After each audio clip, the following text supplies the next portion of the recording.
congratulations. And we're talking about the new record. How good does it feel to be talking about this record? Well, I don't think it's really sunk in that much, yeah. Because we've been working a lot right up until, for the last year, we finished the record. We were like halfway through the record this time last year when I came back from New York, and then all that stuff happened, and found myself, in jail, and then back in a detox, and from then onwards, it's been quite a trip, really. Does it? When you finish a record, how long does it take for you to kind of get some distance and really kind of be able to kind of evaluate it? Does it take a while? I've said this before, and it sounds kind of cliched, I guess, but to me, it's like, I paint a lot as well. I have painted a lot in the past, and something I want to start doing again. And when you finish a painting, it's kind of not yours anymore. You've finished it, and you hand it over, judged, or whatever you want to call it, and for other people to enjoy it, and or hate, or whatever. But it creates some kind of reaction or emotion in people, and I think it's the same thing with a record. I feel like once we've finished it, I love singing, I love to sing, and the sad thing about making a record and spending, nearly 15 months making it or something, I'm only actually singing for probably like about a week in total, like in time. And I guess that's something I miss about touring, because, I feel like I'm more naturally a sort of singer. I like to entertain, and that's what I get off on. And the rest of the process, this kind of stuff even, I find a little bit awkward.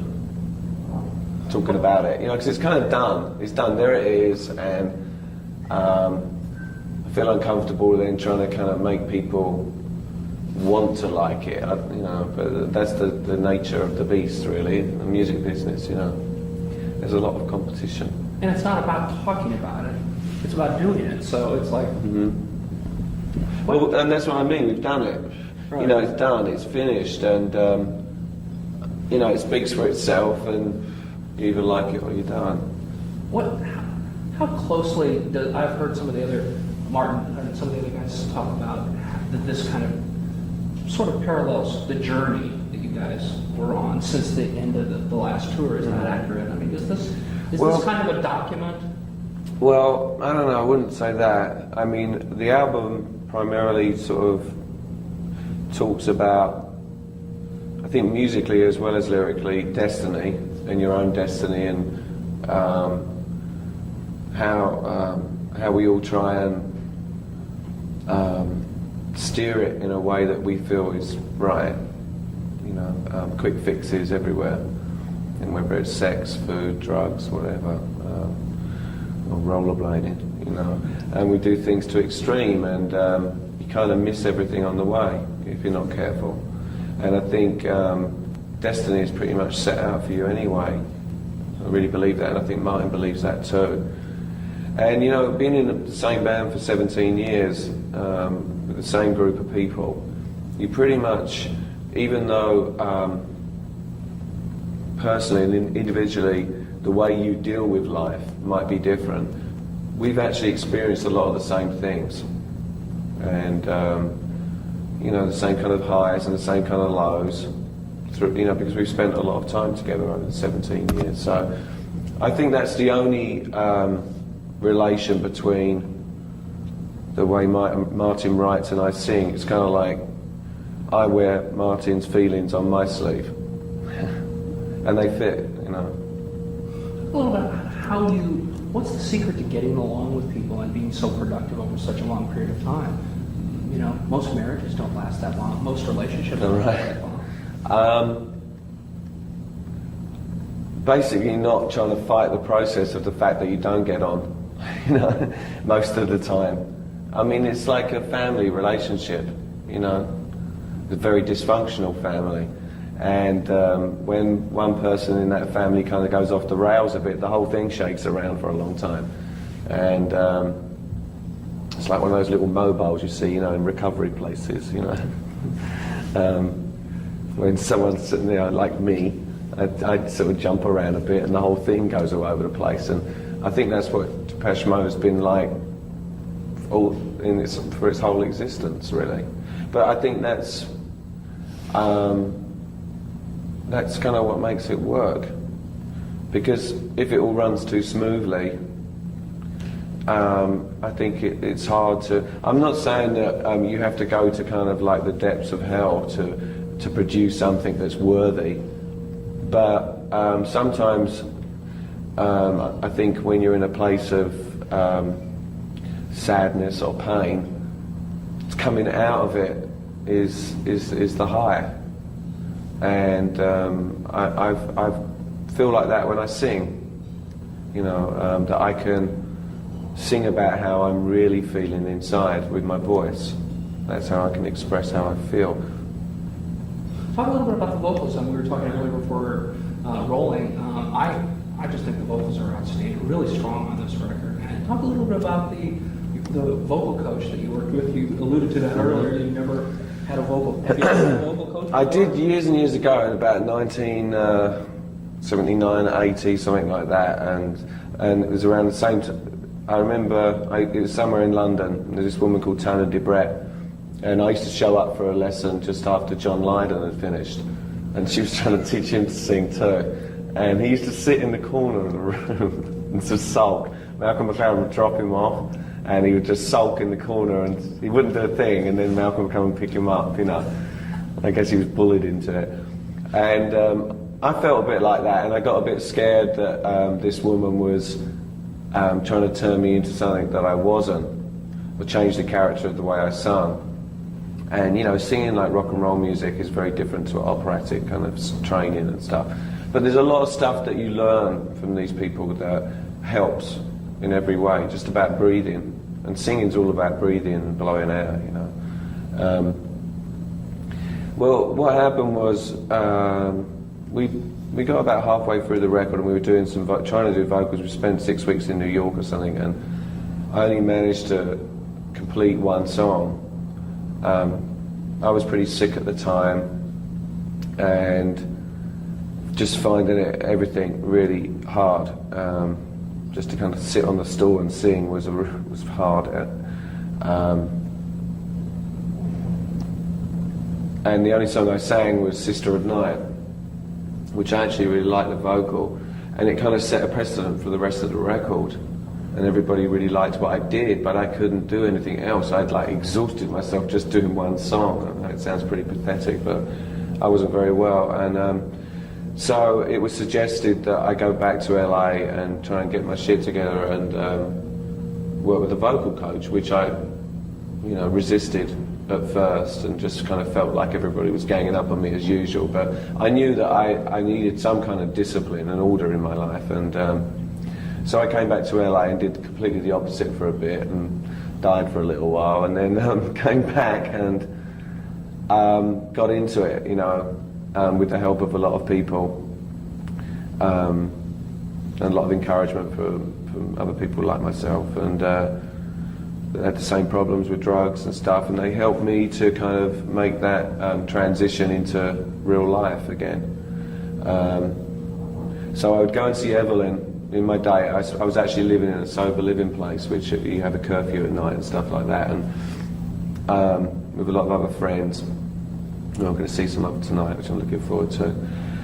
And I'd go out and see Evelyn for like 3 or 4 hours a day and work with her at the piano on the songs that I couldn't sing before. And gradually, after a few weeks, I was singing really well, and I couldn't even deny it myself that I felt good as well, you know. So. And that was then, and this is now. So, you know, it was the lesson I learned was that you never stop learning, you know, and it's something I probably should have done a long time ago. Is Evelyn going to be there tonight? I'm afraid not. Oh, no. She's out of town, no. And she's really sad that she's missed it. But she doesn't get back, I don't think, till Sunday. Oh, dude. Tell me a little bit about tonight's event. What we're going to see. We're going to be there. Claire, what well, it's a party, and we've done a similar thing in London for the record, like a record release party, and there's going to be quite a lot of fans there that have won tickets through various radio stations and stuff, and also a lot of friends and guests, and I guess altogether, like, I don't know, like 1,500, 2,000 people or something like that. So it'll be some party, and there's DJs and all that kind of stuff, and lots of strange-looking people walking around, and for people who are coming, this is their only chance to see you guys in these States this year, right? well, we're going to actually, yeah, we play like 5 songs as well, 1 old song and 4 songs from the record.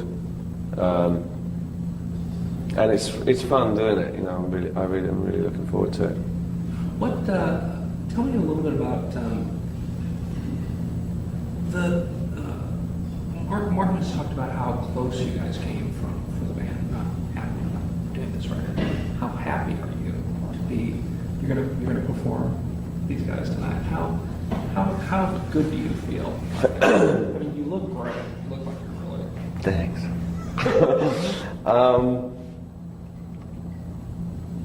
I guess I'm just really, you know, it's not like I've never performed sober before, like, you know, with nothing to drink or a pill or anything or something, you know. I have, but I can't remember the last time I did. And we've done the same thing in London. And I think for me personally, it's like, that's good enough, you know,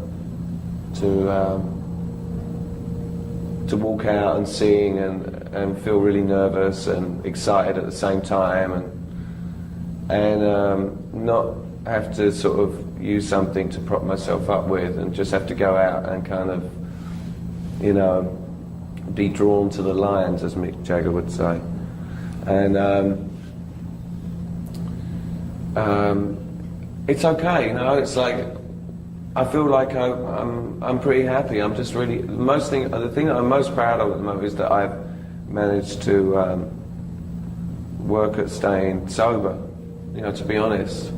And I'm starting to feel so much more alive every day, you know. I get a little bit of David back, you know, and lost it somewhere. And I didn't think that was possible. I honestly didn't, you know. Being the sort of egotistic guy that I am, I thought I was different and I could handle it, you know. What read reviews that have said that this record, Martin's even said that this is sonically this is the hardest record you guys have come up with. I don't know what he means by that, really. Hard, maybe he means hard in like the hardest that we managed to finish and make.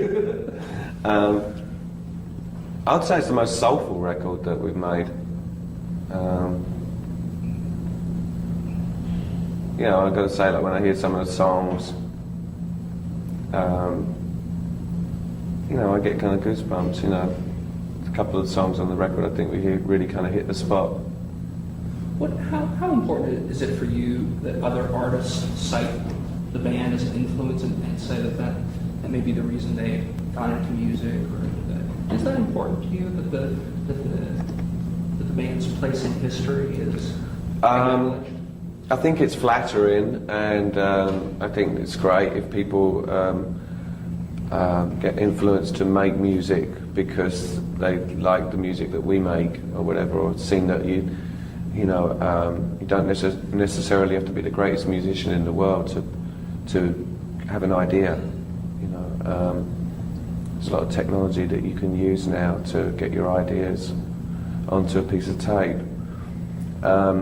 So I think that's nice, and I think we've influenced a lot of people like that. But as far as the kind of playing God thing, it doesn't sit very well.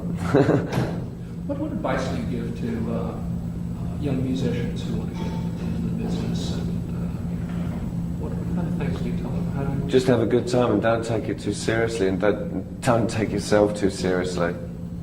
You know, it can be really dangerous.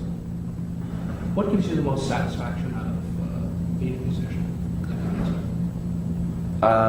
Being part of something that makes people feel something, makes people think, and makes people have a feeling, emotions. And, I think music can really help you through bad times and good times as well. And I also think that it's one of the most honest ways to express yourself as a person, you know, as a human being, through music.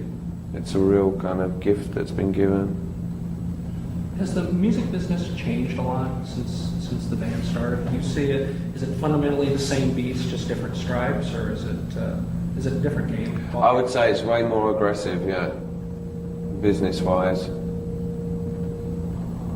I grew up listening to the Clash and the Pistols and the Banshees and the Damned and stuff like that. And when I was a young teenager, and so that kind of attitude was ingrained in me. And it's good while it lasts, but you have to, I guess, you know, one of the most irritating things about making music and being, you know, wanting a lot of people to hear it and trying to get it across to as many people as possible is that you have to play certain games. And sometimes it doesn't feel so good, you know. But I'd rather people were listening to us than the Spice Girls.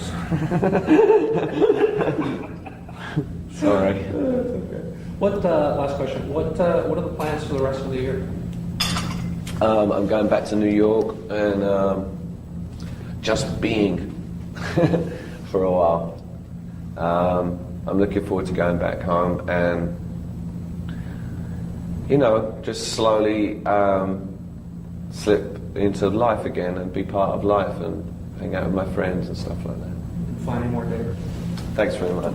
Cheers.